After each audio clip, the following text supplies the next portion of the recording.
Muscat Gujarati સમાજના સ્થાપક doctor Chandrakantbhai ચોથાણીની પ્રેરણા અને પ્રયત્નોથી દુબઈ મસ્કત નિવાસી કાયમી દાતા મીનાબેન નવલભાઈ વેદે તાજેતરમાં પોતાની મેરેજ એનિવર્સરી માંડવીની 33 વર્ષથી કાર્યરત સંસ્થા અંધ અપંગ માનવ કલ્યાણ સોસાયટીના માધ્યમથી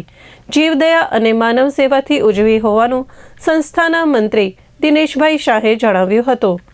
80% દિવ્યાંગતા ધરાવતા અબડાસા તાલુકાના કોઠારા ગામમાં રહેતા કુંભાર ઉમર દાઉદને માંડવીની અંધ અપંગ માનવ કલ્યાણ સોસાયટીના પ્રમુખ શાંતિલાલભાઈ ગણાત્રા, મંત્રી દિનેશભાઈ શાહ, ખજાનચી પ્રતાપભાઈ ચોથાણી અને સહમંત્રી સુલતાનભાઈ મીરના હસ્તે માંડવીના નાનાલાલ વોરા માર્ગ પર આવેલા સંસ્થાના કાર્યાલયમાં 7મી ડિસેમ્બરના ટ્રાયસિકલ અર્પણ કરી કોઠારાના દિવ્યાંગભાઈને આત્મનિર્ભર બનાવ્યા હતા। માંડવીના પાંજરાપોળ સામે નાગલપુર રોડ પર આવેલા સંસ્થા સંચાલિત અપંગ કન્યા છાત્રાલયમાં રહીને અભ્યાસ કરતી દિવ્યાંગ કન્યાઓને સવાર સાંજ નાસ્તો અને બપોરે રાત્રે મિષ્ટાન ભોજન કરાવીને